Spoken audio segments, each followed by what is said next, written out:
Hi everybody, thank you. I am Brian Zalonis. I am the current Regional Vice President of the Great Lakes region. Thank you all for being here. This is the first time in 9 years our region is going to have an opportunity to vote in a national election cycle. Something that wasn't missed on the convention body in San Diego, as a few people had proposed term limits. We chose, as a convention body in San Diego, that elections were term limits. The only way you're going to have elections is if there are candidates, and you're going to have an opportunity here.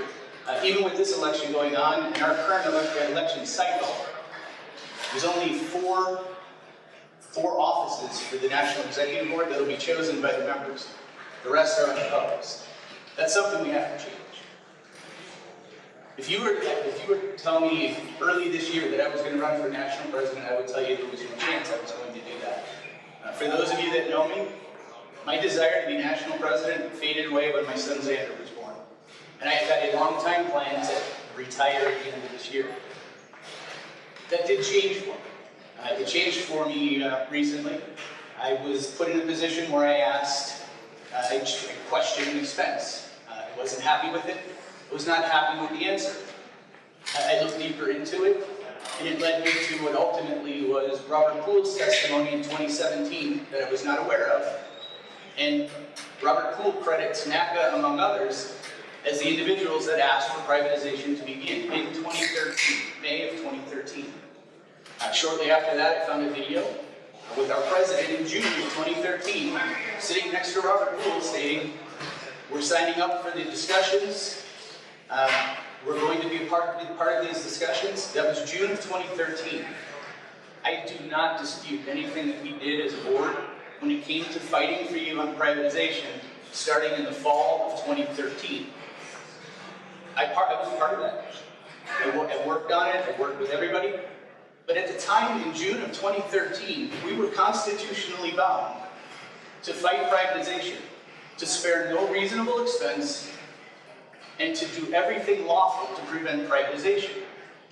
That's not what happened when we went to the convention in 2014 and asked you to allow us to strike the word privatization. We told you that we were against privatization, but we told you we needed to be in the room. Something I still believe. I do not believe there's a conspiracy. I don't believe that Paul has a golden parachute. I believe what he says in that June panel, that because of the sequester, he was open to talk about privatization. I have a problem with that. That's not what we asked for when it came to convention time. One of the last people that spoke when we were debating at convention there was Hamid Kufari. And there was a great deal of concern over striking the word privatization. And what we told you was, if we don't do what you're expecting us to do, you can vote us out. That's why I'm putting myself up as a national candidate. I am willing to offer 3 more years to the union if you believe what I believe, that we did not do what you were expecting us to do. It's not fake news. It happened. You may not care, you may not believe it. If you are okay with that, I don't need your vote. I only want your vote if you believe that we need to go in a different direction. So I stand here as a national candidate for president. I have some other things I would do as long as I'm going to be the candidate. What we really need to do is we need to go back and get to the way things were when I was a young candidate, or a young NACA activist. We have a lot of people working nationally. Right now, our national MOUs are basically done by 1 or 2 people. And I believe that is why we don't have candidates anymore. We don't have the mass numbers of people doing the national work that we've done. No matter who you vote for, Paul or I, your president will age out at the end of this term. I have no vested interest in whether privatization moves forward or backwards. If I'm the president, what I want to do is I want to represent you and act upon what you want to have done, not what I want to have done. I'll be retired long before privatization could possibly happen. So that's what I would like to offer up. Thanks for your time, and look forward to the questions.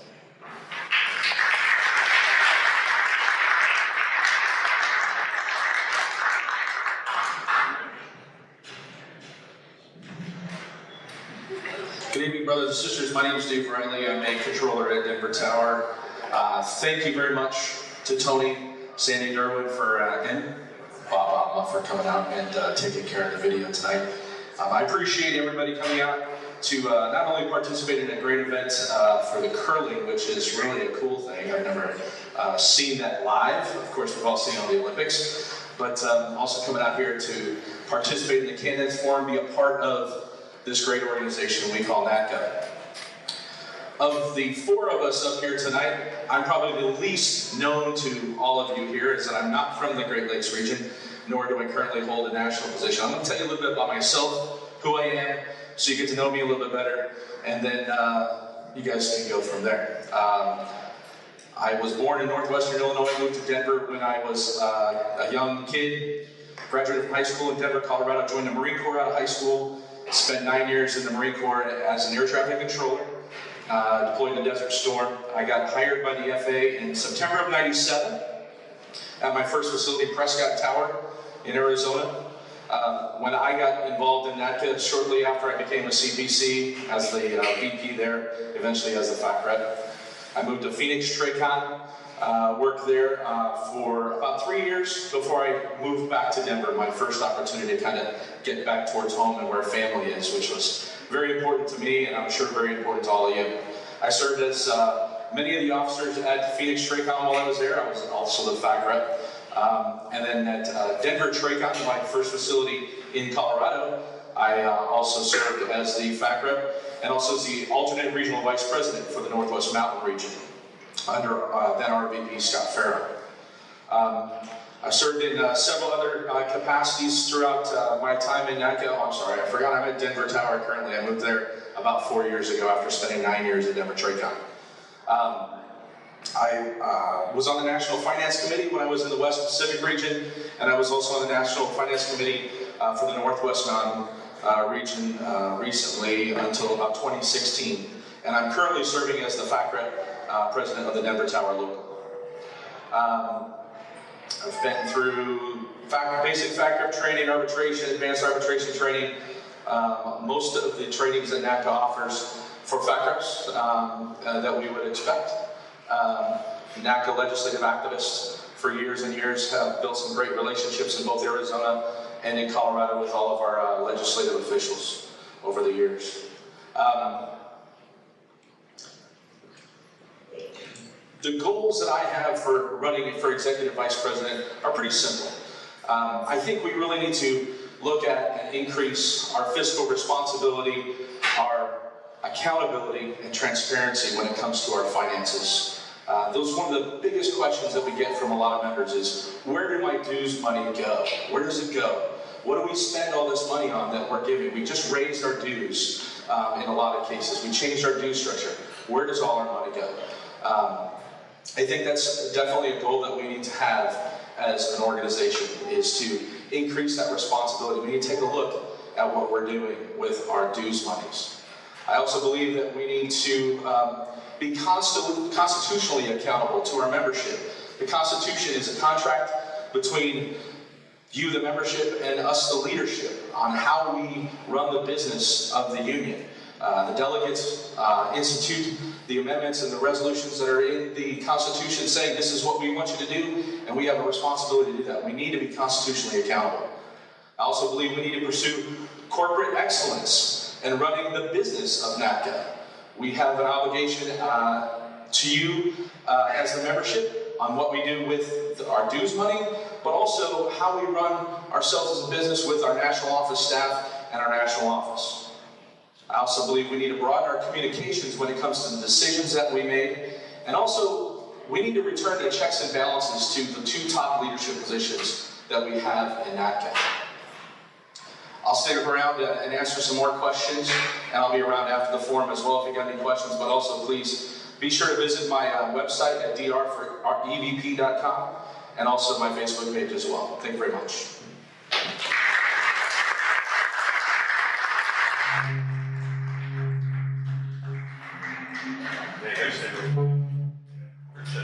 Which one?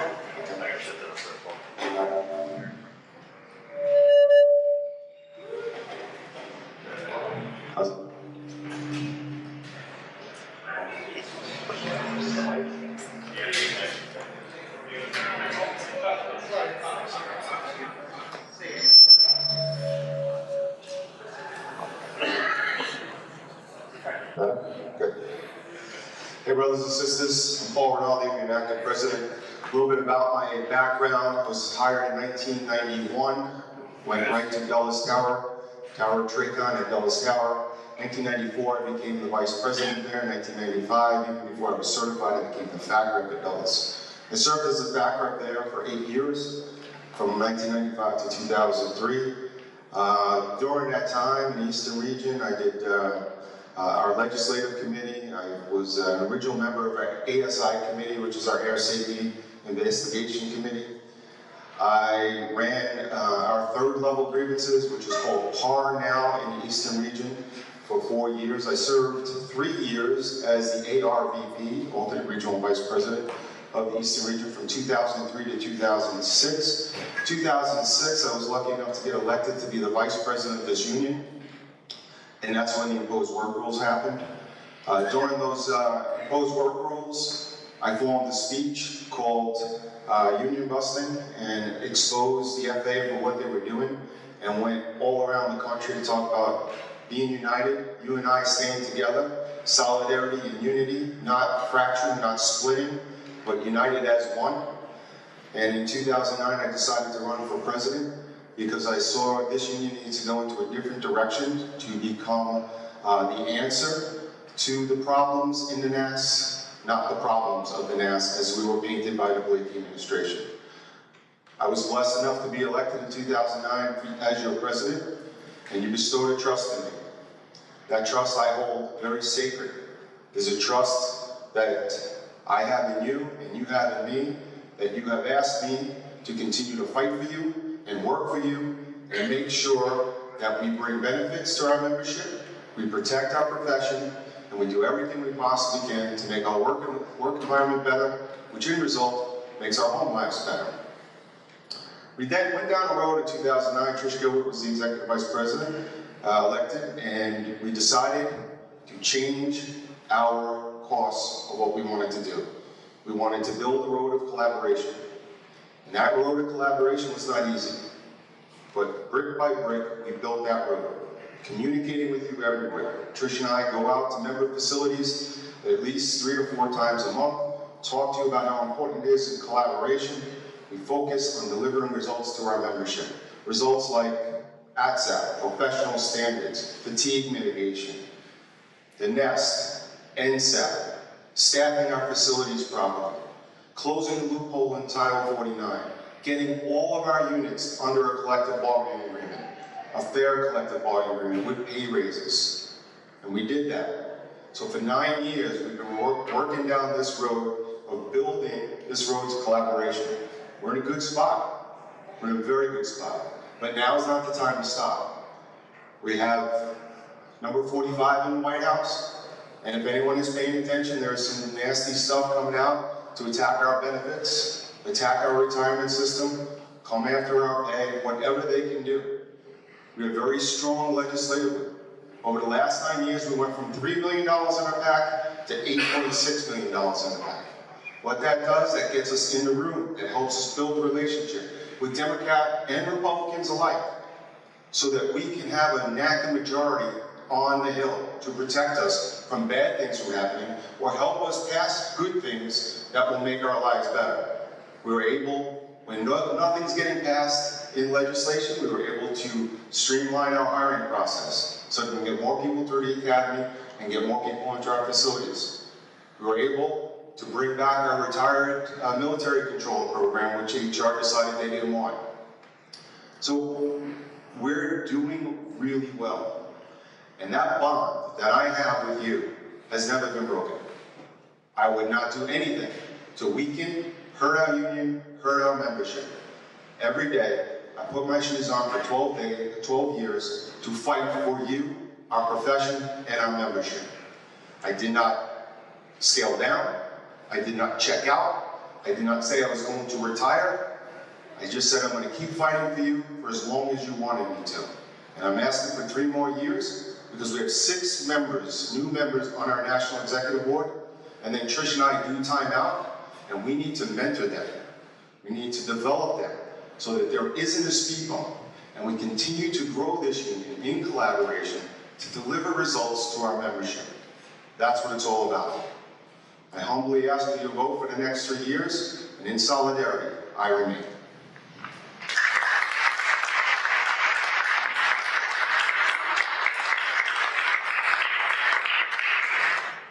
Good? Kind of loud. I did bring a change of clothes so I could curl later. I have done it before in Columbus, Ohio. Very fun once you figure it out. So my name is Trish Gilbert. I am the NACA's Executive Vice President since 2009. I am very honored to serve in that capacity for the 20,000 members that we represent in many professions, not just in the federal government, in the contract tower world, not just air traffic controllers, but engineers, architects, many other aviation safety professionals in the FAA. I was hired 30 years ago this month. I was a controller at Houston Center for the entirety of my career in the same area. I ran my first election for area rep and lost. I didn't give up. I was already very, very committed to this union. So what I did the next time around is I ran for facility rep for Houston Center, and I won that election. I did that for 3 terms, 6 years as facility rep at Houston Center. I loved the legislative arena. I learned that while I was facility rep, and so once I didn't seek a 4th term as PAC rep at Houston Center, I became very involved in the legislative committee, served as the Southwest Region Chair, and then the National Chair for 5 years before getting elected to this position. In addition to that, I did many other appointed positions. I did trial committee work. I went to all of the classes that you would expect your executive vice president to go to. I taught classes. I was the chair of the organizing committee. I have served as the president of the NACA Charitable Foundation, continue to serve as a director on the NACA Charitable Foundation.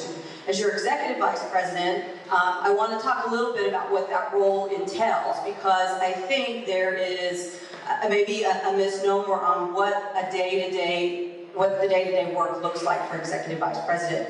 The executive vice president is responsible for the documents of the union, the governing documents, the minutes, and the finances. They work very closely with the finance committee, which Dave has said he has served on 2 finance committees. He has, and I work very closely with them. So if there were issues with the finances and transparency, he certainly never brought it up to me as he sat on that finance committee before he was replaced by his RVP, because constitutionally we are required to audit every local every 3 years, and we weren't keeping up with that in some regions. So that did take place. So now we have a finance committee that's keeping up with our constitutional requirements and auditing our locals every 3 years like they're constitutionally supposed to do.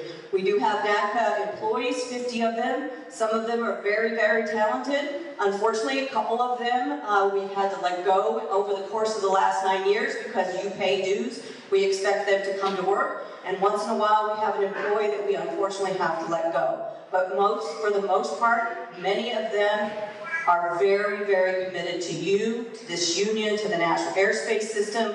We work closely with them. We collaborate with them. We have a forum that I meet with them. They're union, and they have a union that represents them every single month. We negotiate contracts with them. We negotiate pay raises with them. We usually put an RVP, but we always put an RVP on our negotiating team.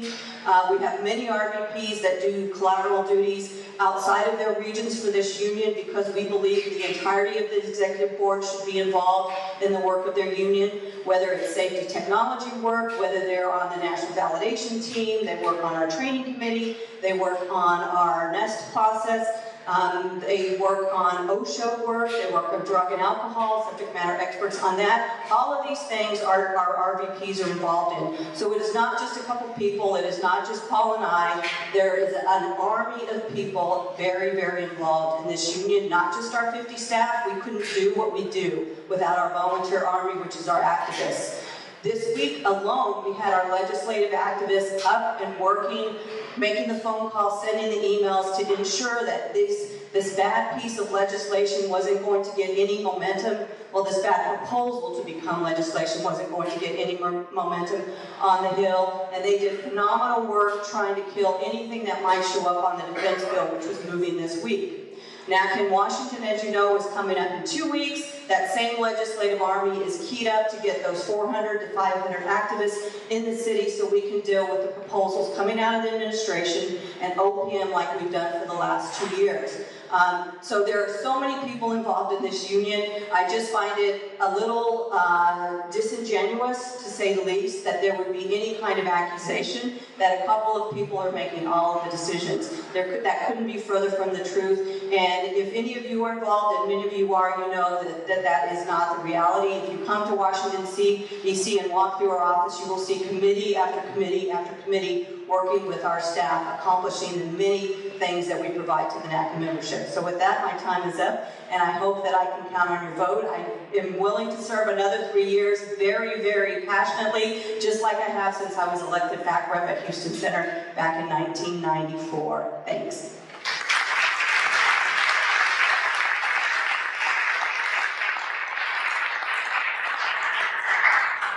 Thanks, everyone. So now we're going to start the questioning. These questions were derived from members of our local and some of the locals up in the, at the tower in Traycon. So Ryan, you're first up. So the first question will be, how are we going to keep the newer generation of NACA members involved? And you have 2 minutes. I think we need to keep the newer generation of NACA members involved the way I was involved. I started working nationally when I was a 32-year-old vice president at Chicago Center. I do not discount the work that's being done by everybody, and I don't discount the work that's being done by the RVPs. That's what makes it very difficult to run against an RVP. When I was a young rep, I did the work, not the RVPs. Myself, Phil, Paul, Trish, we all did that work. We're in a position now where I actually felt bad. I thought I was doing the right thing. I mentored Drew, and it was important for me to make sure I had a replacement. And an individual came to me and said, well, you know why other people don't run? Because it's not attainable for us. Somebody needs to do what they did for me when I was a 32-year-old. They need to pluck me out, and they need to start me working on these things. We are aging out. This generation is almost done.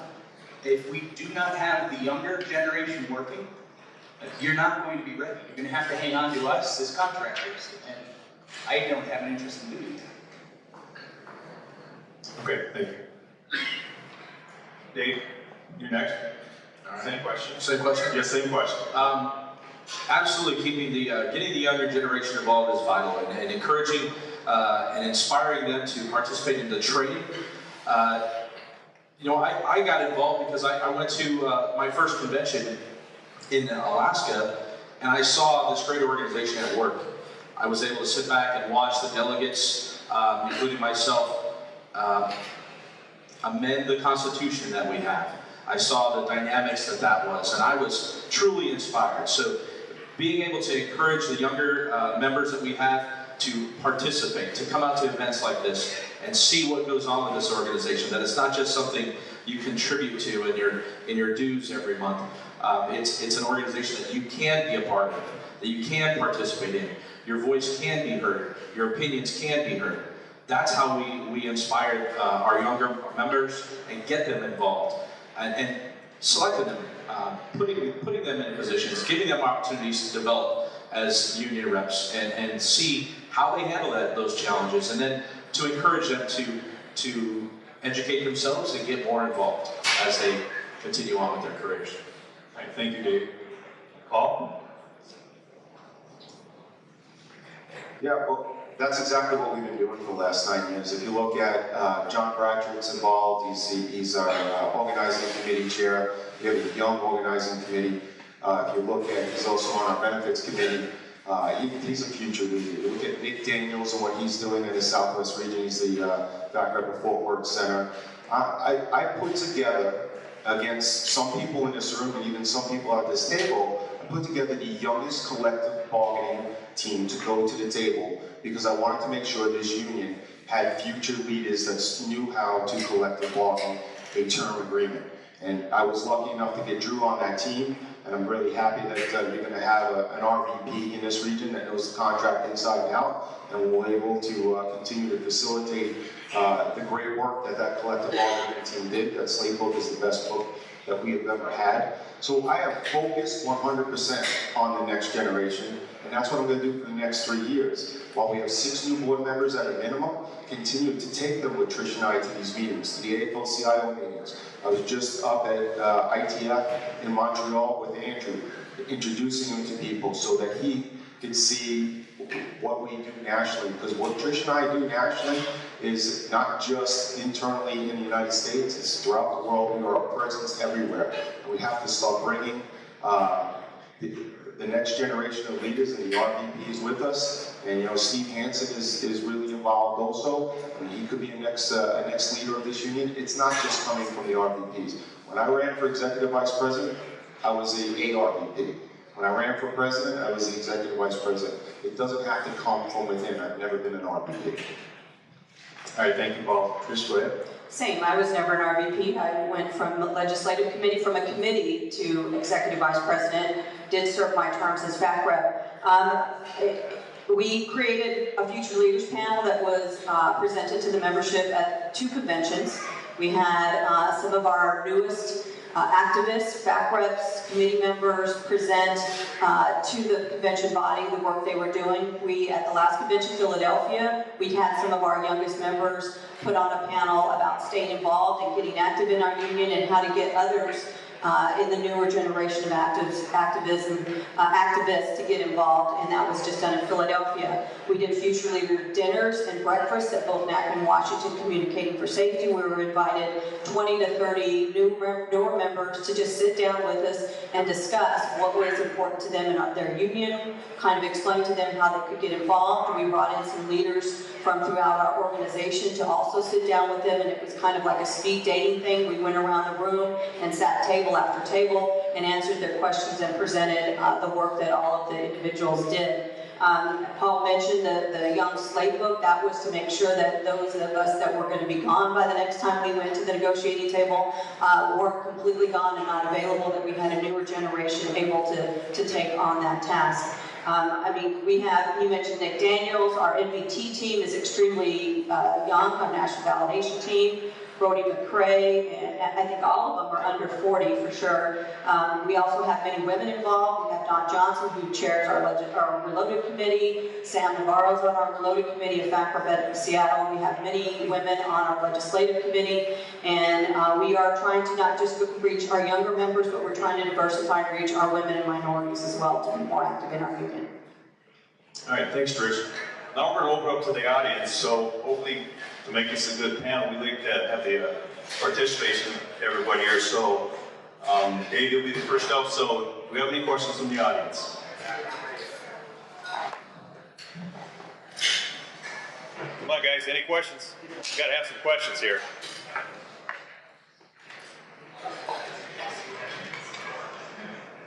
Hi guys, this is for Paul and Brian. What can or are you able to do with helping the FA to really see the light of sending people to facilities they want to be at? We have a lot of trainees that they get checked out and they're putting in our hiring for another facility because, say they were from the Boston area, they come to Minneapolis and they get checked out and they immediately leave. Yeah, so it is a problem. We know it's a problem, and it's not only a problem for your center, it's a problem just about everywhere. Placement at the academy is something we've really tried to work hard with the agency. We're almost getting there. It is 100% their right where they were placed. But through the NEST, through the NSEP, and where we have actually showed them where we need people and try to work those issues out. Now, we used to have a process where you used to be assigned to a facility and you would go through the academy, but when we're seeing 50% of the students that go through not make it through the academy, very possible your center wouldn't see anybody for months and months at a time and would cause a backlog. And that's why they went to nationwide. We tried to steer them to the old legacy regions, and then we actually tried to steer them to the service areas. But they're still trying to look at it holistically. We do get some requests. We try to make them work, but it is a struggle with the placement to get them to do the right thing. We're going to keep focusing on it because they have to see that it's a tremendous resource to train somebody that immediately wants to leave.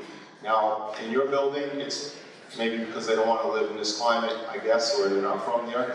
But you have places like Oakland Center, they just can't afford to live, and nobody would go there. And a place like LA Center, as soon as they check out, they're bidding other places. So you're not the only facility that's going through that. It's a constant move, and I think our next generation wants to be able to get up and move when they want to get up and move. So we've got to see what we can do there. I and Paul are in complete agreement on this issue. We are working way out of our weight class when it comes to this. The problem is we have no rights when it comes to these assignments. So he's exactly correct. We need to keep working on it. It's something that any involvement we have is better than probably what most federal unions have when it comes to placement issues. This union works very hard to try to get you where you want to be. Just know that it's a lot harder than you believe it is because of the law, not because of the lack of action on behalf of the union. Okay, Dave, would you like to add to that? No, absolutely. It's that collaboration piece that we need to continue doing, continue working with the agency to make that more effective. I mean, back in the day, I think they did it on purpose, not putting you where you were from. It's taken this long for us to make that progress, to get people far focused on maybe going to the facilities that they want, including where they're from, by their family, their support groups. So I think we're making some good steps in that direction for sure. Okay, Trish, would you like to add to that? So whether the inset process is popular or not really is probably to be voted on in this room. It's a place we went. Certainly not an issue that we could negotiate, but through collaboration we were able to get the agency to agree to a process that was more transparent. So now at least you can see how ugly the baby is and know where people are moving and why they're placed where they're at. But we are getting closer, not just with incept, but with staffing starting to improve because the agencies finally met their hiring goals the last 3 years. They had in the previous 7 years. They are also starting to have conversations with us about their decision-making coming out of the academy, as well as some of the poor decision-making they made with hiring some of the experienced controllers and the placement of those, and they didn't even go to the academy.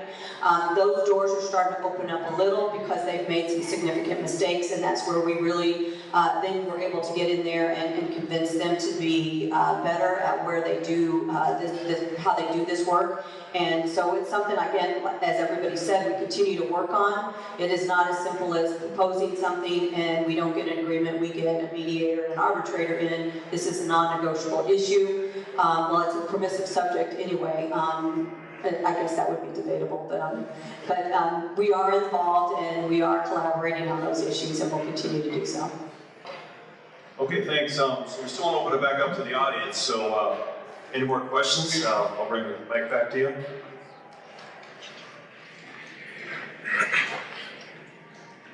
Thanks. Hey, Joe Daskalakis, Minneapolis Traycon. Question mostly for Paul and Trish. I think we know how Zane feels about this. With the most recent privatization talks and the bills coming up, I know what we said. If you're not on the bus helping drive, you're in front of it getting ran over. Why does it seem like we keep starting the bus? So we didn't start the bus. We helped steer it to protect you. We were not signing up for privatization. We signed up to protect you. Everything you hold near and dear to your heart, your pay, your collective bargaining agreement, your working conditions, everything that you know you hold near and dear to your heart, we put into law, 80 pages. And we supported that bill because if we didn't support that bill, the chairman would have pulled those pages out, and then we wouldn't be in compliance with our Constitution that was changed in this city in 2014. Now, this is the first time I'm hearing why Brian's actually running, because he never had a conversation with me. But if he's running because he thinks I was in the room talking about privatization before that Constitution was changed, he's misinformed, he's confused, and he doesn't have the facts. Because the truth of the matter is, those conversations were built on funding the system. When the word commercialization was used, it was talking about commercialization of the funding. The appropriation process was broken. We saw shutdowns, we saw sequester, we saw partial shutdowns, we saw numerous threats, and 30-something short-term funding in the last 10 years, funding bills passed in the last 10 years. No way to run this system. The funding system was broken, so we were agreeing to commercialize the funding, which would take the aviation trust fund and those taxes and commercialize it so it didn't go through the government appropriation process. That's the fact. So I will say that for my entire 30 years in this agency, there have been discussions, Robert Poole being one of them and many others, about taking us out of government, and a lot of discussion about for-profit models. Certainly we had that fight in the 90s when they contracted out almost 100 air traffic control facilities and put them in the contract tower program, the for-profit companies that run them now. And so this has been an issue for all that time. We were successful. John Carr was the president then, preventing the next 72 from being contracted out. But once the appropriations process quit being nonpartisan and they kept using it as a leverage to get what they needed, and the Democrats and Republicans alike were doing this, and we continue to see continuing resolutions instead of full year funding bills. And then we saw the sequester and the shutdowns. The momentum got really, really significant around some kind of reform. Really concerning again when Chairman Schuster at the time gets elected and he announces he's going to do something bold and transformational. Again, it's a terrifying statement from a Republican congressman when you're a federal government employee and you know what that might look like. We represent 100 contract towers, so we know what for-profit models look like and how harmful they can be to the people that are in them. So we were worried. We then brought in the controllers union from Canada and the United Kingdom to learn from them. And it was only after we learned from them did we know what we were going to present to the chairman and his staff, and also Congressman DeFazio and his staff for his reform that he was going to propose, which could have also been very harmful, what we needed to propose. And we did that work. We wrote a lot of language up and never expected that we would get everything we asked it for. And in fact, we didn't get it all until the 11th hour, but eventually we got it all. And that's why we supported that bill. Now that's behind us, and we're in a new era of what is Plan B, and that's really now important that we're in the room for Plan B. All right, thanks, Chris. Ryan or Dave, you got a comment on this? The Robert Poole testimony does not say we supported privatization in 2013. It says we asked for the conversations to begin. In the June panel where Paul is speaking, he says the conversation on privatization needs to begin, whether it be a private company, whether it be a government, the conversation needs to begin, and we're signing up for that conversation. That was said at a time when our Constitution was very clear. We are to use all lawful efforts to prevent privatization. They didn't get 80 pages of language into a law, they got it into a proposed bill. And if you watch the testimony that Robert Poole testified in 2017, watch for a congressman named Young out of Alaska. And he looks to Paul and he goes, "You did really good with this. Those are some really great labor provisions." Paul said, "Thank you, I believe." And he goes, "I'll figure out what's in this for you." We were never going to get that bill. It was reckless to ask for the conversation to begin. I do believe wholeheartedly, as we sold it to you, if the freight train is coming, you have to protect yourself. Absolutely. I'm offering myself up because we told you we were doing this to protect you from a freight train. As you said, we started the train and we drove it. That's reckless. Dave? Can I let Dave go ahead first, and we'll do that? I'm fine, I'm not going to comment. Okay, all right. Andrew Wells, Paul, go ahead. That is a chair, that is a table. That's facts. We will talk about facts here. The facts were those conversations were built around the funding of the aviation system. That's the conversation that had to start. We told them status quo was unacceptable. We're not even considering anything of privatization or a for-profit model at this time, but we'll have a conversation. Out of that conversation could have came a quasi-government corporation, could have came ATO getting pulled out and still being in a federal corporation, could have came with anything other than for-profit or status quo. The facts are, that's a chair, that's a table, we talked about funding. Is there any more rebuttals on this issue?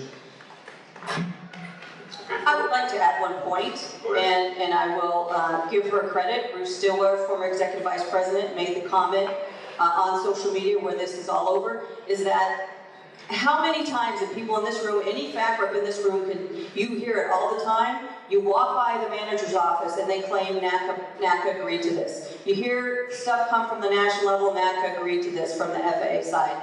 It's not true. You go to find out, NACA didn't agree to it. Robert Poole is a pimp for privatization. That's what he has done for years. So to believe him, and whatever, even testimony or not, is reckless. That is reckless. All right, thank you, Trish. So any more rebuttals on this issue? Brian? Robert Poole testified while sitting right next to Paul. And he was testifying about what would be the legislation that Schuster would propose to Schuster. I believe that to be credible. I understand that they have a position that it's not. I do believe it to be credible. Paul was sitting right next to him. He was testifying to Schuster. Congressman DeFazio got angry, and what he said was, I want to read into the congressional record. I asked for Airlines for America and NACA's help with my legislation, and they will only accept privatization. This is all on the internet. You can go and look at this for yourself. This is not private information that I'm pulling out. I have that too, but I would never share it. You can find this yourself. When you testify in front of Congress, you talk about your own position, you have an opening statement, and you answer questions from the congressmen and women. That is why you're there.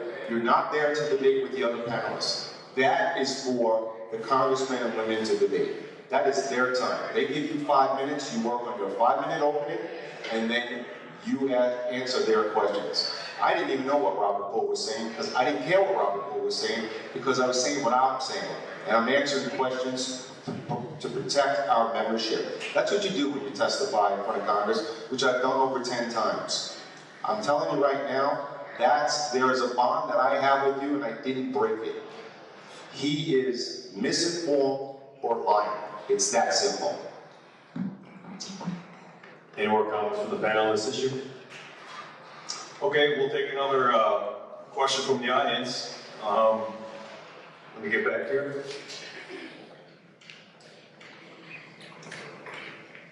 I do believe, Dave, you're number one for answering the question. My name is Jack. I'm from Minneapolis Center. Thank you guys for being here. I appreciate the time spending away from your families and away from your homes. If you could each just touch on quickly the relationships that you have built or you intend on building with politicians, aviation community leaders, international committees that will help move our union forward. Thank you, that's a great question. Absolutely. The executive vice president role that I am asking your support on is a vital one to our organization. And the roles are constitutionally defined, and I believe they're distinct and separate. Trish touched on it earlier in her opening, that the EVP is responsible for maintaining the minutes, the finances of the NEB and the organization in its entirety. But also, as she emphasized, legislatively, that's definitely a role. I have built those relationships with my my elected representatives in Colorado and in Arizona. I know how to do that, and absolutely on a national level, I will continue to do that. Thanks. Go ahead, Brian. I actually think they do a great job at that. And I think we need to continue making the relationships that we have. They're responsible for reaching out to the controllers in Great Britain. They're responsible for reaching out to the controllers in Australia, Canada, and we've developed the relationships that we need to continue. Our organization does a great job with that, and I would support continuing that. That's been great work. I would have to compliment them. Go ahead, Paul. The good thing about continuity is that you're able to get in the room and continue to have these conversations. I am the first president of NACA to sit on the AFL-CIO Executive Council. It has never happened before. And after I leave, I don't know if that seat will go to NACA. It depends on your participation with the AFL-CIO. I sit on their finance committee, I sit on their international affairs committee. I have personal relationships with text numbers and cell phones and emails of the leadership in the House and the Senate, and many friends that when we're in trouble and I need something that needs to be done, I send a text. Whether it's Chairman Schuster, who's now retiring, will continue to be. I've been meeting with Sam Graves, who looks like he might be the next person up if the Republicans stay in. Been back and forth with Peter DeFazio right now. Senator Schumer, Senator Warner, Senator Kane, you name it, we have contacts on the Hill. I sit on the RTCA Policy Board, which talks mostly about modernization and next gen. I play a role with Canzo at the ATM Congress. We've just recently formed an alliance with the UK, Australia, New Zealand, Canadian, and the Spanish controllers so that we can work on holistic issues, because the ANSPs, the air navigation service providers around the world, are doing that via Canzo, so we're starting to do that also. Like I said, I went to the ITF conference yesterday, and so did Andrew Lebovich. Trish's, I'll let her tell you what she sits on. We are in every room, in every table, with every conversation, and as I opened up, we wanted this union to be the answer to the aviation community, and we are, and we're involved in every conversation. Thanks. So I just listed what I come to mind right off the top of my head. I'm on the Finance Committee for the International Federation of Air Traffic Controllers Association, IFACA. I previously served on their Constitution and Administration Committee. I've been a delegate to 4 of their conferences. I am the Vice Chairman of the Air Traffic Services Committee for the International Transport Federation Workers. That's an international body as well. I sit on the Women's Committee, the Political Committee, and the Legislative Committee for the AFL-CIO. I sit on the Aero Club of Washington Board of Governors. I've testified before Congress on 3 occasions. One was an indoor roundtable, or a closed-door roundtable. The other 2 were open with media. We did set up the alliance. We have relationships, even though we worked together on the FAA bill previously as proposed. Now we are together on it, but our relationships never did suffer with either AOPA, NBAA, and certainly not EAA, which we continue to work with at Oshkosh. We do have a relationship with the airlines. We have a strong relationship with DOT. Prior to us being elected, we did not have a good relationship with the NTSB, National Transportation Safety Board. We do now. And then I chaired the first labor management forum at the FAA, which was involved not just NACA, but the 8 other unions in the FAA. Again, GAO and the IG's office are other areas that we've reached out to build better relationships with as they investigate things that are important to us. We want to make sure that we have a voice in those investigations. All right, thanks. So now we're going to move on to another question that was already predetermined, and I'll probably start with this one. What challenges to our union do you foresee happening in the next 3 years? There's a number of challenges, externally first, for our union. When you look at, if you just look at the legislation that they're trying to push right now to really gut our retirement system, that's a major challenge that's not going to go away. They're constantly looking to take away our official time. They're constantly looking at a way to cut our pay. There are those challenges that are going to keep coming from external. What we really have to understand is, although we're going to have an FAA bill, we're not going to have stable, predictable funding. We still have to fight for stable, predictable funding. As this country is over $20 trillion in debt, we spent another extra $1 trillion this year because of the omnibus. The President of the United States said he's not going to sign another omnibus. He wants separate bills, and they haven't done that in a long time. We're looking at a long shutdown probably. It probably won't be before the election, but right after the election, you can see something's going to happen here. So these challenges externally are monumental, and it all stems around funding. And and we've constantly talked about it. They want more money he wants more money for defense and less money for the domestic agencies. We are a domestic agency. We're an agency right now, an aviation trust fund that brings in $14.5 billion a year. It's enough to run this operation and allow us to modernize the system and build new facilities. Right now, $8 billion is uncommitted in that aviation trust fund because it offsets their deficit spending. They want to build a wall for $25 billion. They want to do a lot of things, and they're going to try to take it out of the federal employees' pocket and the domestic agencies. And we've got to figure out a way to fund this system properly so we don't feel that pain. All right, thanks, Paul. Trish? I will take the internal challenges since he took the external, and that's what teams do. So the internal challenges are very similar to what we went through when Marion Blakey was our administrator. We do have an administration with different priorities. Certainly their budget has come out the last 2 years, which Paul mentioned, and you've seen cuts many of our earned benefits. In addition to that, we have an acting administrator in place. We work well with Dan Elwell. I don't know that he's going to get confirmed as the administrator. Likely will not be him, but it may. There's still a lot of names being kicked around.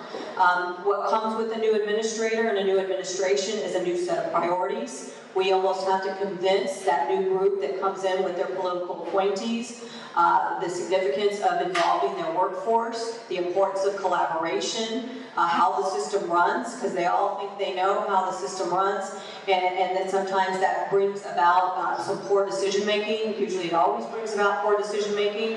And what's also very scary are the things that they can do where they wouldn't have to pass a single law. Contracting out of our work is one of them. Our training is already contracted out. 100 towers were contracted out in the 90s. They certainly are constantly looking to contract out more work. They do it with our brothers and sisters over at PASS. Much of their work is already contracted out, so that is an internal challenge that we definitely are going to be facing. Technology is also a challenge with integration of drones and commercial space and what technology brings about for us, and the ability for drone integration bringing about the ability for that system to be able to self-separate and the challenges that will bring on for our workforce. Remote tower technology is another one, disruptive technology that we have to be concerned about. All right, thanks, Trish. Brian? I'll go ahead and do the internal challenge. I think for me, our largest internal challenge is dealing with the fact that we have very little diversity in the views when it comes to our activists. We need to engage people that think differently than we do. Right now, in our current environment, and I'm even guilty of it myself, if you are towing the line and you're moving in the direction that we believe you need to move in, you're involved. If you find yourself in a position where you have to disagree with that direction, that does not go over well. That's discouraged. And we need to stop doing that.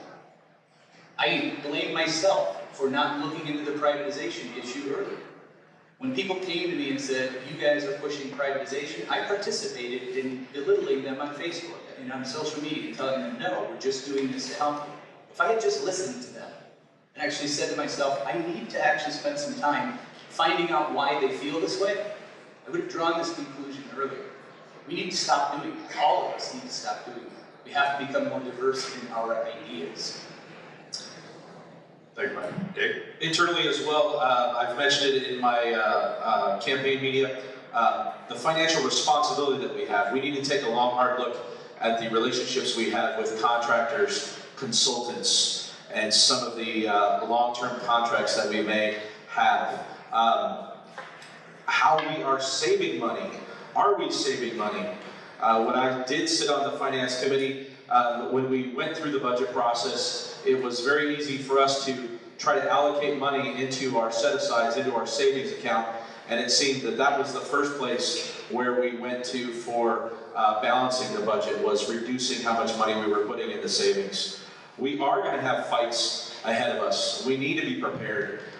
If we needed to call a special convention, you saw how much we spent, or there was discussion on how much we spent on the Philly convention, on the San Diego convention. Doing those types of large-scale events are not cheap.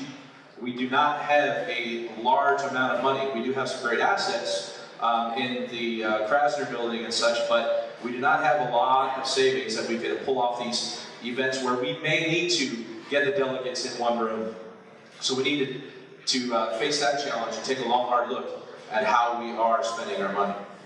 All right, thanks, Dave. Is there any rebuttals to this issue?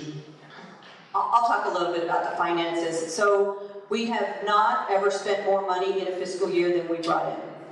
We have close to $5 million in savings. We have a building that's worth over $20 million. We do have employees that live and work in DC that we pay a generous salary, which I believe we should. We give them benefits. We do have to negotiate those benefits with them. Right off the top, we bring about $24 million a year annually into our coffers. $9 million go right to them for their pay and benefits. I'll only get 1 minute, so I barely can start. Our rent is about $150,000 a year. Our lobbying efforts are about our training program's about $750,000 a year. NAC in Washington is about $750,000 a year. CFS is $1.5 million, conventions $1.5 million, maybe $2 million. It costs money to produce results, sorry, but we do have savings, and we do have savings for a rainy day. All right, Paul, go ahead. Yeah, I'm going to address the diversity of discussions, and I think the best result comes when people get involved and give you their opinion. But now, I don't know exactly who he's talking about was removed for not believing in something, but it really comes down to this. If we're trying to build a collaborative relationship, and we have somebody that's working on a project that can't work collaboratively, then that person has to go, because we're trying to build a collaborative relationship with the agency, with the outside aviation community. That if you're going in one direction, and one of your team members aren't going in that direction, you have to change them out. That's what you do to accomplish your goals. All right, thanks, Paul. Any more comments on this issue? All right, we're going to turn it back over to the audience. Any more questions in the audience? Come on, somebody has to have something back there. There was a bunch of hands before. Chris Shillady, St. Paul downtown. So I see a lot of angst at the table. Seems like maybe a breakdown in communication with the executive board, whatever may have happened, maybe none of our business or whatnot. But, partially, I think what we've been talking about a little bit is transparency with this election. Maybe see more of what's going on with the executive board, how it's moving, which way. I know we get a lot of emails. And I'll tell you, as much as I'm all about emails, and I probably sent out way too many when I was a back row, a lot of people just don't read them. So, to keep the question simple, what would you say would be the lack of our transparency? How could we build upon that and to have it more clear on what the National Exec Board is doing and not have the breakdown communication that leads to these sort of conflicts that we may be seeing here? Yep, Trish. Communication is always tough with the membership, and we realize that. We've realized that all along. The entirety of our 9 years, we average about 4 membership meetings or facility visits a month, and we've continued that through our entire 9 years. Because if you just stay in DC, or you just stay with the executive board or the activists that might come in and out of the office, you start to lose focus on what's important to the membership. You start to forget what's in the operation and what needs to be addressed. So we do, again, Paul and I each, about 4 a month on average for 9 years. We also go to Oklahoma City, meet the students every 6 weeks. We've done that our entire time in office. We go to the rep class. Every one of us goes to every one of those our entire 9 years. And that's to communicate what we're doing, why we're doing it. We speak a lot at NAC in Washington, CFS, and our convention. We do put out a lot of emails. Now we're trying podcasts. We're trying to do more on social media. I hope you've noticed that. I think you see NAC a lot on social media. It is a challenge because we do have a huge turnover. John mentioned 75% of our membership came in since the White Book, so that's a constant churn. As far as the communication on the NAC Executive Board, we've had 3 executive boards that we've been a part of, and we felt we were completely unified and rowing in the right direction together. On this was a surprise to me and Paul both. As I said, neither one of us were aware that there was anybody feeling disenfranchised. I became aware when I tried to call Brian when he raised a concern and he refused to take my phone call, and that was the last time I talked to Brian on a personal level, and that was months ago. Thanks, Trish. Brian, you're up. I really don't think there's a lack of communication going on, but we get along in terms of a professional relationship fine. We fight, we talk, we get things done. The problem we're having right now that you're seeing, and it's not Paul's fault, I don't think it's my fault, election time is weird. Elections have always been crazy. What you don't know is it's been 10 years since you've seen one. When John and Pat ran against each other, that was not pleasant. And it's even more so than the candidates, your supporters. They get nasty on Facebook. It's hard to remain civil because you're fighting with everybody. I think what you're seeing is NAC elections. That needs to stop. There's nothing wrong with having the choice for who you want to be your president, your EVP, whatever it may be. What needs to stop is us focusing on training someone and then presenting them as the only candidate for the region or for a national office. It needs to be less stressful to run in a national campaign. It's not just the candidates, it's everybody. It's awful. Dave, would you like to make a comment as well? Absolutely, that's a great question. We need to push those communications down to the lowest level and not just the membership. And I'm not talking to the membership level. I think Paul and Trish have done an amazing job over the last 9 years with their ability to communicate. And even more so, when Paul was the EVP, I thought he did a great job in getting the message out there, the talks of staying unified. But what I think we need to do is we need to focus on face-to-face communication.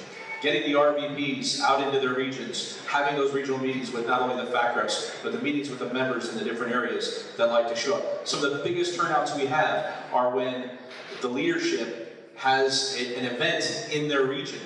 That's when the members want to come out, they want to interact with their RVP, with the president and the vice president. That's where they're asking those questions. I agree with you, they're not reading the emails, but we've done a great job of focusing on that, but maybe we need to focus in a different area. Thanks, Dave.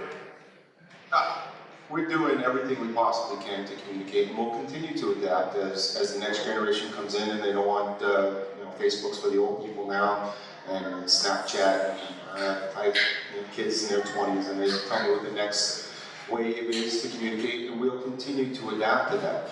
I don't think this is a normal election. I think when comments are made publicly and videos are spliced, when you have a conclusion in your brain and you start slicing videos together that kind of fit your narrative, and then you say that the president duped everybody, that's bullshit.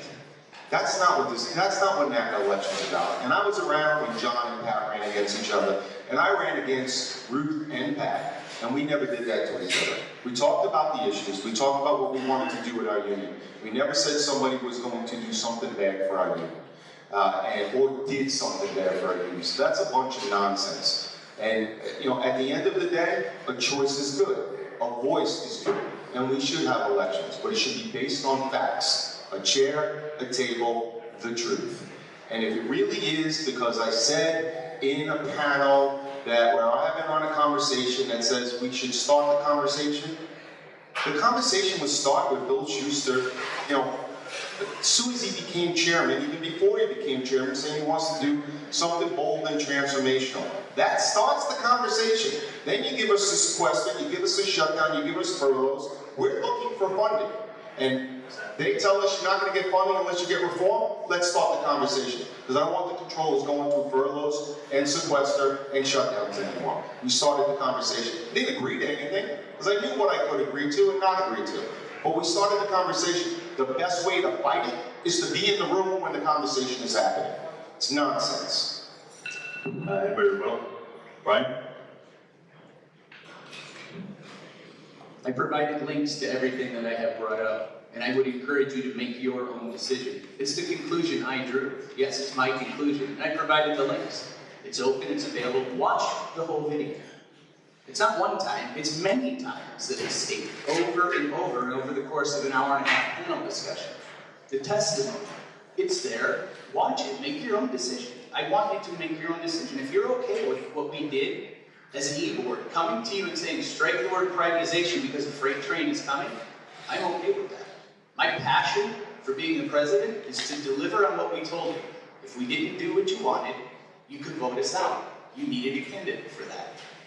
You got to look at things like the Reason Foundation, the Business Roundtable. There's a lot of things you can research. I'm only touching the surface of what you can find out there. It's all out there on the internet.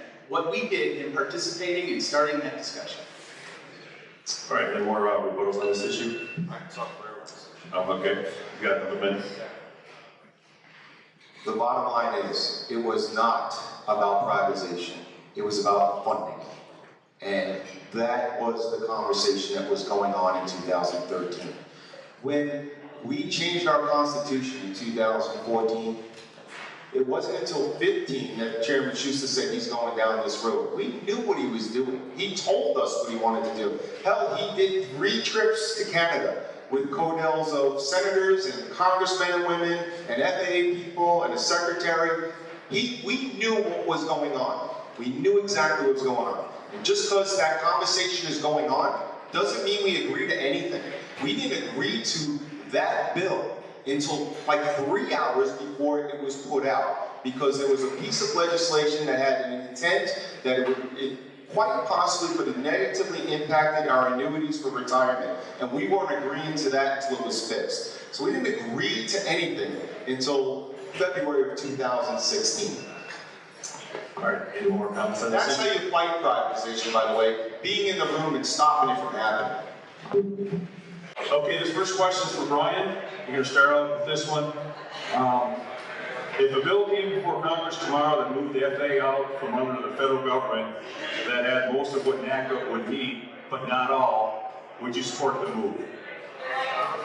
It's difficult to answer that because I'm not looking at the bill, right? There's going to be pros and there's going to be cons. I'm going to work with our legislative staff, and I'm going to work with our legislative activists, and I'm going to work with all the experts we have, and we're going to make a decision together on what we need to do to move forward. Based on what you're asking, great question, it's just not enough information. I don't know what is that not that I already don't have. So would I entertain it? I am not anti-privatization. I agree with our move to protect us if something like that moves forward. I don't believe that narrative anymore.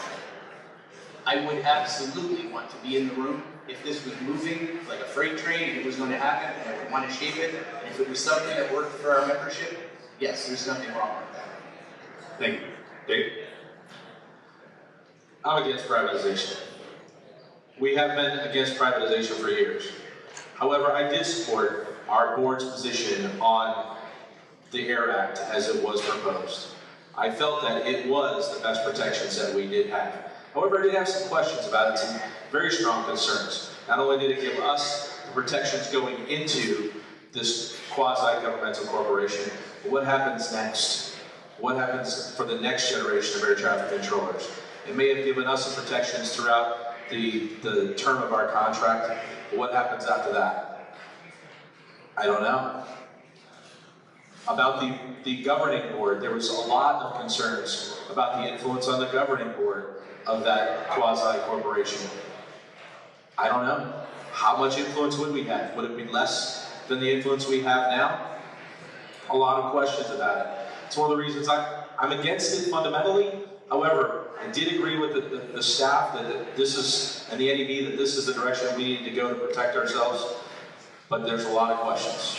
And who knows what the future holds. Thanks, Dave. Paul? So we're constitutionally bound to be in that room, and if it protects our pay, our benefits, our working conditions, you better support that bill, because you're constitutionally bound. And that's the bond that we have between our members and our national office, our executive office, and that's what you have to do. Now, what ifs, what ifs, what ifs? You got to be in the room, you got to drive that conversation, or else you're going to be on the menu. It's just that simple. And at the end of the day, it was a long shot if that bill was going to make it anywhere. The Senate was lukewarm, if not against it at points. The great thing that we did is we codified 80 pages of a dossier that you can, the next president, vice president that has to deal with this issue, they could just dust it off and say, oh, you going for FAA reform again? Here's what we need. We have it. We had attorneys, outside attorneys do it. Trish ran that committee, our inside attorneys. That bill did everything we needed to do. What about the future? You get to negotiate everything in the future, as opposed to having Congress trying to cut every one of your benefits. You get to negotiate in the future. If we have a system that is funded from the operation, brothers and sisters, our operation will be first and foremost, because everybody's getting funded through there. They're getting their paycheck from there. Right now we have HR, LR, GC, aviation medicine, not even focusing on the operation, because that's not where their check comes from. If their check is coming from the operation, then they will be focused on our operation to make sure we have everything we need. Good equipment, good facilities, well staffed. That's the truth. Thanks, Paul. Okay, so fundamentally, they're opposed to bringing this outside of government. That is scary. It was a lot of work to get the things put in that proposed legislation that we got. And again, I'll say it again, I never thought we would get there. We worked for months to get there. What protected the future, for those that know what was in there, was a hybrid labor code. A hybrid labor code that allowed us to bargain things that we cannot bargain in our current status. It put us on a governance structure that we don't sit on today. It gave us a lot more influence as a union and as a workforce than we have today. However, as a federal workforce, there are inherent protections that the law would have to change for them to go away. We all see those proposals coming out of the administration. We haven't seen them drafted through Congress yet, and we're fighting that. And if they do come up in proposed legislation, we will look to amend it or kill those pieces of legislation. But we would have to look carefully at any proposal to reform us, not just privatization, not just for-profit, not just not-for-profit, quasi-government. Any kind of reform can be harmful to this workforce and this system. I'll remind everyone the imposition of the White Book was one sentence in one paragraph of Title 49 of the 1996 FAA reauthorization bill, which allowed them to impose those pay cuts and those pay freezes and those work rules on us back then. So it doesn't take a lot. It takes just a couple of words. Ever the more reason for us to be on the Hill as often as we are with our legislative teams. All right, any rebuttals on this issue? Brian? Paul made a comment that we're constitutionally bound to be in the room. He's the president, he has the right to interpret the Constitution. I disagree completely with that interpretation. And you can go to the NACA website and you can watch the debate. What we asked was to not be handcuffed in case we needed to be in the room. We did not ask you to go and force us to go into a room and talk about privatization. If we needed to be there to fix it, don't handcuff us, is what we said. He has a right to interpret the Constitution. That's not what we asked for when we went to that Constitution. Paul, go ahead.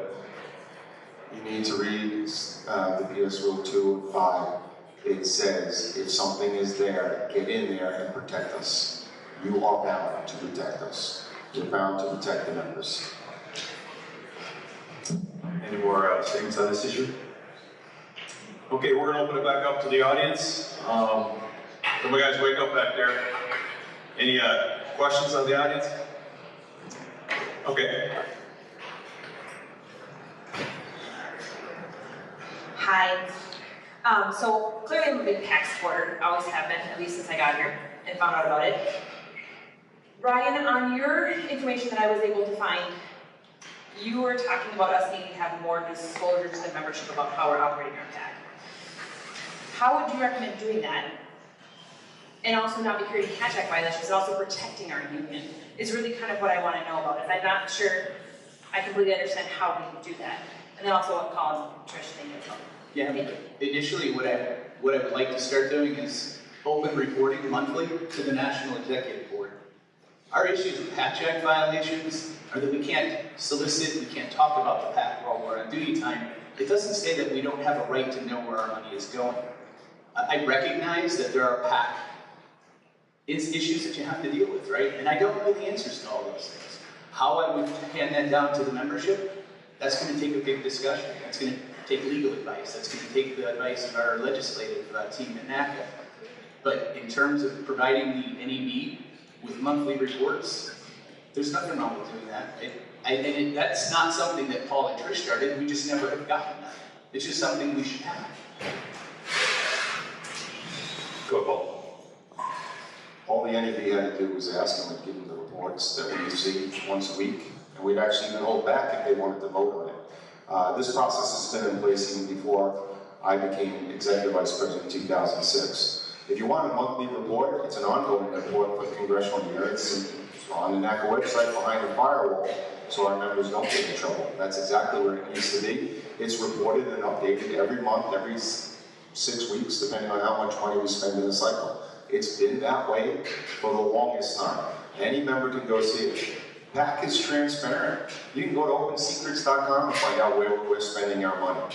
I mean, it is concerning when we say we need to be more transparent with the PAC, because it's like we're doing something wrong when we're trying to raise money for the PAC to become this force that John Carl was talking about.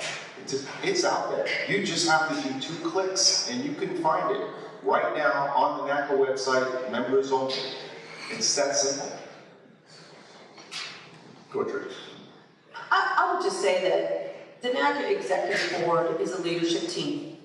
And it's not Paul and Trish in charge, and we are responsible for making sure that each RVP has all the knowledge they need to do their job, especially an RVP that was here before we were here.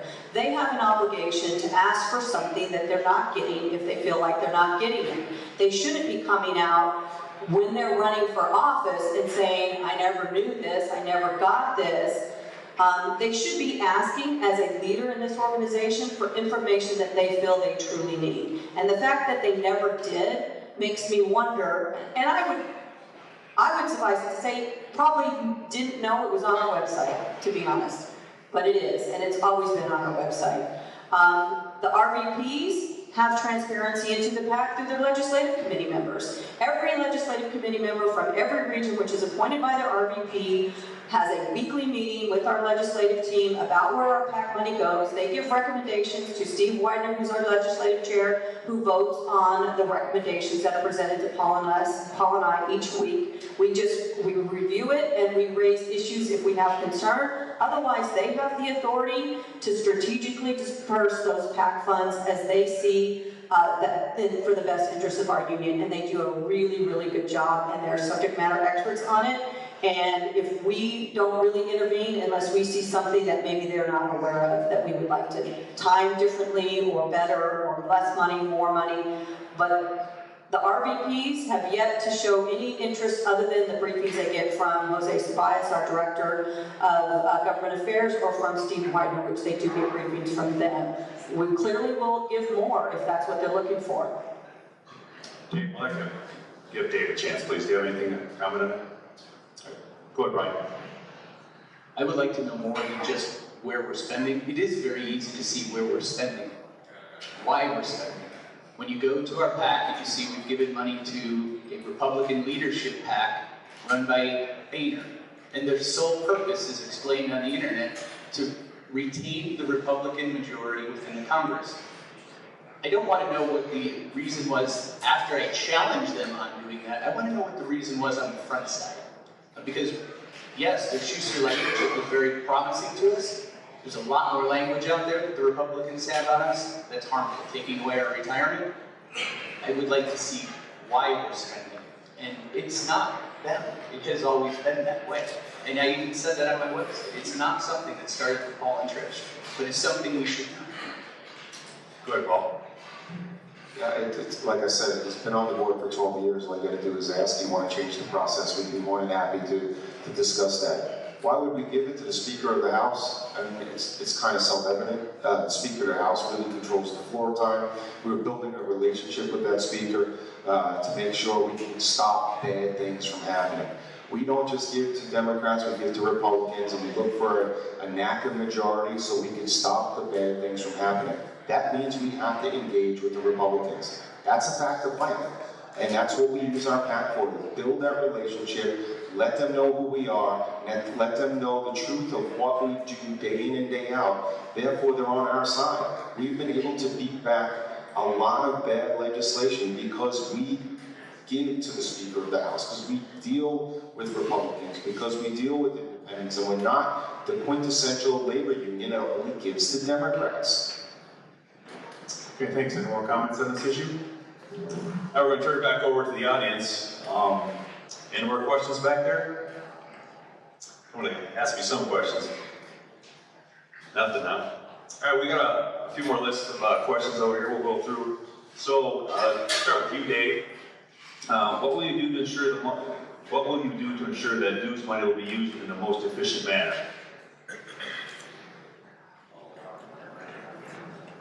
I think that we need to take the time to, as I mentioned previously, look at those long-term relationships that we have contractually, the consultants that we use. We also need to take a look at our major events. We're spending a lot of money on our major events. It's always tough to tell a member at your local, no, you can't go to CFS this year because we can only send X number of people.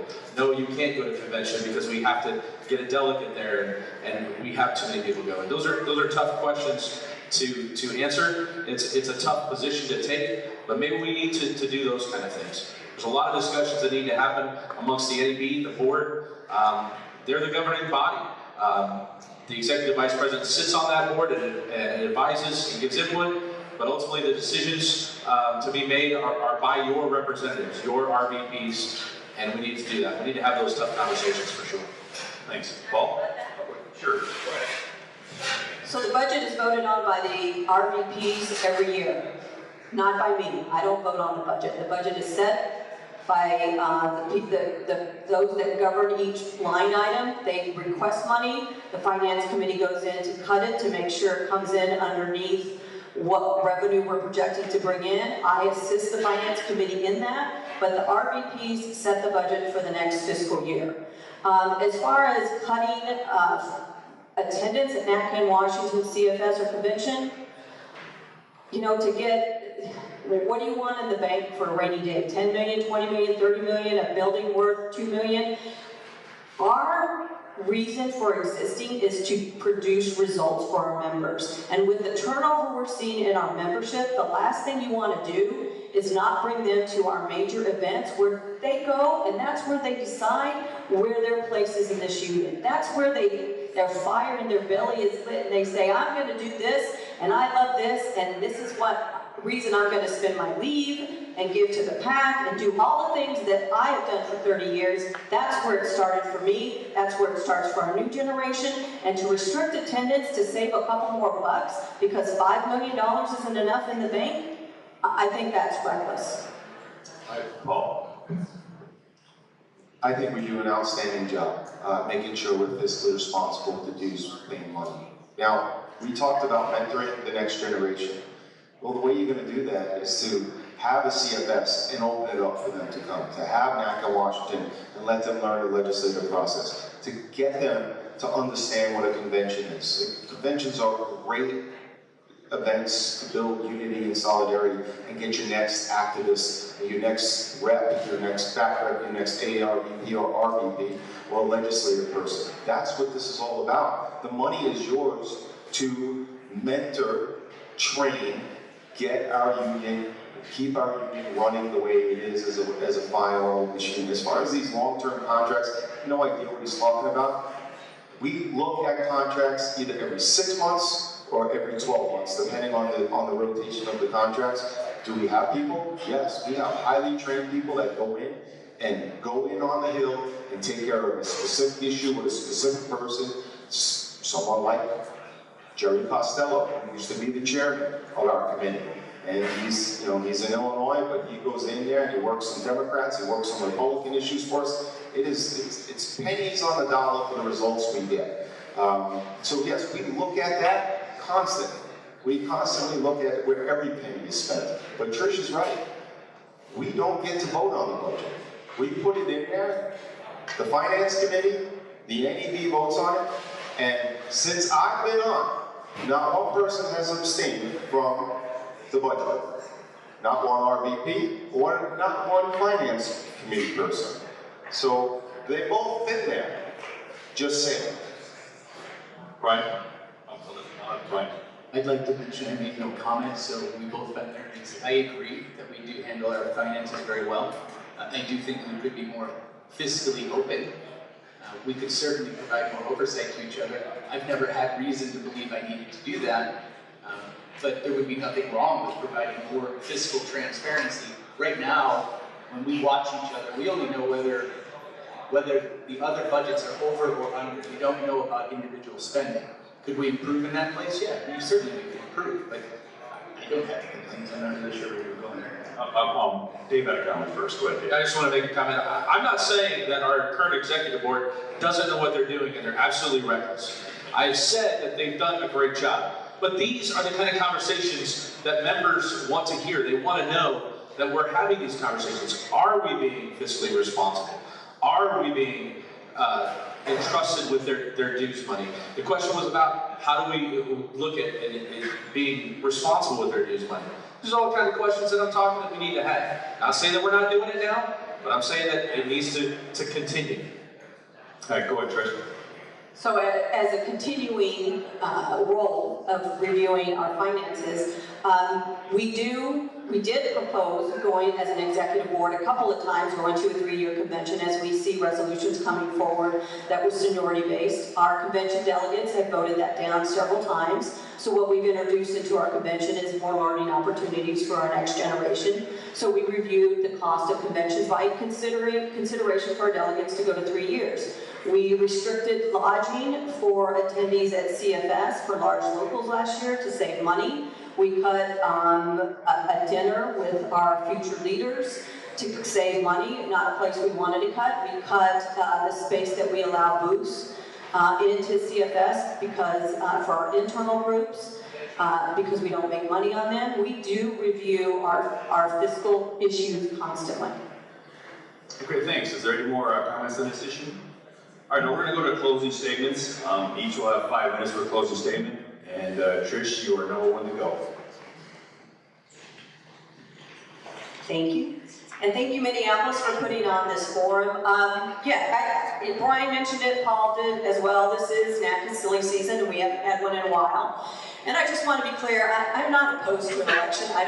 I'm fine with somebody running against me. I do get a little concerned when we have a workforce and a membership that for my 30 years, first as an organizer, convincing them to be a part of this union. And then as a legislative activist, convincing them why it was important to be a PAC member and contribute almost until it hurts, because it's that important. So when there's this kind of rhetoric introduced from the highest levels of your union with a new generation coming in, they don't question what role they're playing in their union. I'm concerned that they'll start to question why are they part of this union.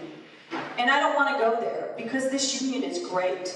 This membership is great. We have so many things to be so proud of. I wish this was just a silly season election. But what we have is 2 RVPs that got angry over some reason, I don't know to this day what, and now are bringing things forward after 12 years being on the board about processes they actually could have put in place if they were that important to them at the time they were on the board. So with that, I would ask for your vote as Executive Vice President. We have the remaining RVPs are supporting us and are wholeheartedly supporting us. We have the RVP elects, the 4 that didn't run against anybody in their elections, supporting us. Go to our website, rinaldingilbert.com. You'll see the many FAC reps supporting us, and you'll see a lot of other activists supporting us. And we are very proud of that support, and we feel very comfortable that this union is got a bright future because a lot of our activists are the new generation that are grabbing that torch and they're going to take us to higher levels. And we just want to be a part of that for the next 3 years to ensure that the work that we've done for the last 30 does not go backwards, that we only go forward. So thank you for your time. I know this was kind of maybe a little uncomfortable, certainly was for us as well.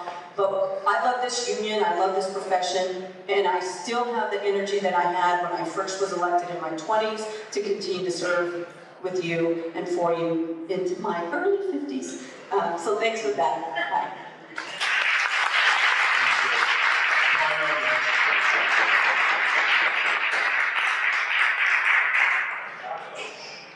Yes, it is our silly season, and I don't mind a challenger. I just want the membership to have the truth, the real truth. They didn't agree to anything. We had conversations. We changed the Constitution. That's what this is about.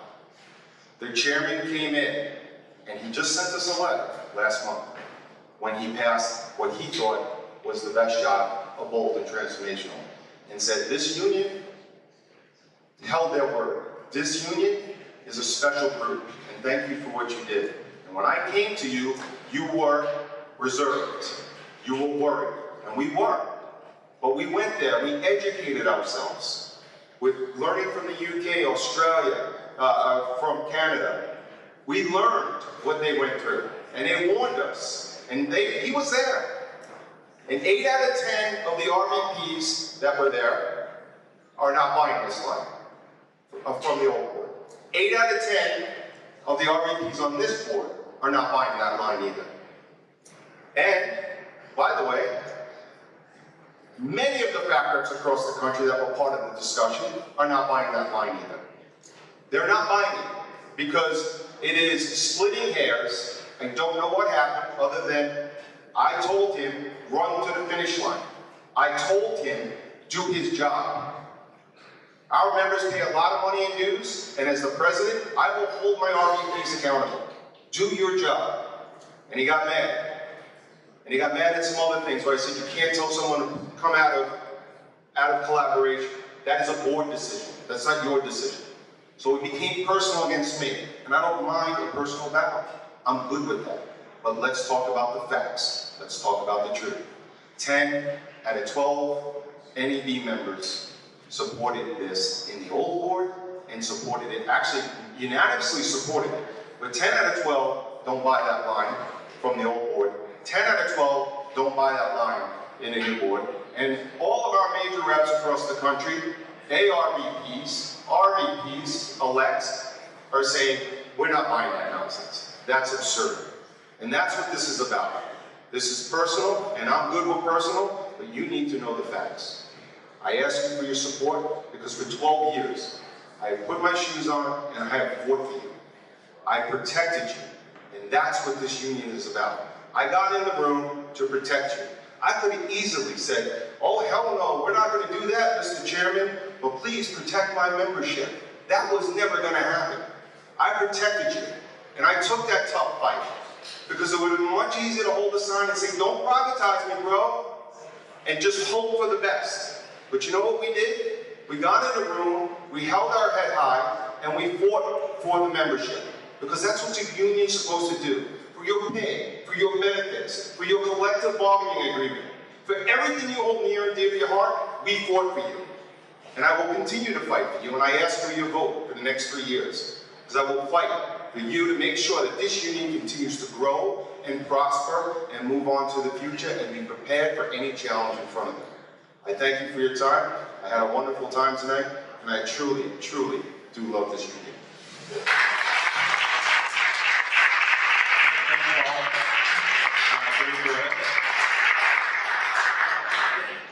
Again, thank you for hosting this event, Minneapolis. We appreciate all the efforts going into it. I want to address in my closing statement a statement that Trish made in her opening about me being removed from the Finance Committee in 2016. I stepped down from the Finance Committee in 2016 at the request of my RVP. I was going through a divorce at the time, and like many of you activists, you have to make a decision. Whether am I going to sacrifice my family for this organization, or am I gonna focus on my family and put my efforts there? That was a tough time for me. I ran against Doug Pincock for RVP in 2015, and the relationship was never the greatest as continuing on the finance committee, and I was appointed by Jim Ullman previously in 2013.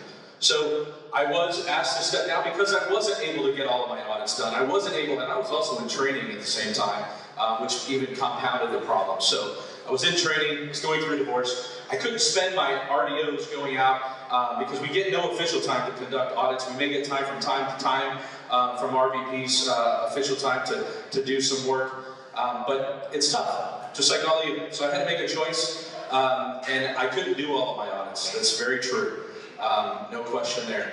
And I had to step down from the committee. It was unfortunate. The Finance Committee has always been a passion of mine since I first got on the Finance Committee in 2002, that I actually had to win an election for.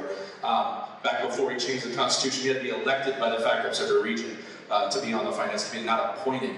I've always enjoyed the work there. I enjoy the education and compliance. Some of the techniques that I use in my own local that I taught to other reps in the region are still being used today. The question never has been the quality of my work on the Finance Committee. Having said that, I don't dispute that Paul and Trish have done a great job for our organization. Known them for a long time, worked side by side with them on a lot of issues, including with Trish as the Executive Vice President of the Finance Committee. Not questioning their work. But what it is about this selection this season is having a choice. You heard in San Diego, we don't want term limits because you can just elect us out. Well, here's an opportunity. Don't be offended by that. I'm not coming to you saying that they're horrible, they're bad people. I'm just saying you have a choice. Maybe it's time. Maybe it's time we make a move towards the future instead of just continuing on saying we're going to build the future. Well, let's have that choice. For years, we haven't even had candidates run against them. Maybe it's time. I've had many members come to me even before the announcement of accepting the nomination, but since then, just saying thank you. Thank you for giving us a choice. This is all we've known. We want to hear some debate. We want to have discussions. We want a choice. If the choice isn't me, I'm okay with that. I'm fine with that. But it's time for a choice. So I want to again thank Minneapolis. I appreciate it. Please visit my website, drforevp.com, and my Facebook page.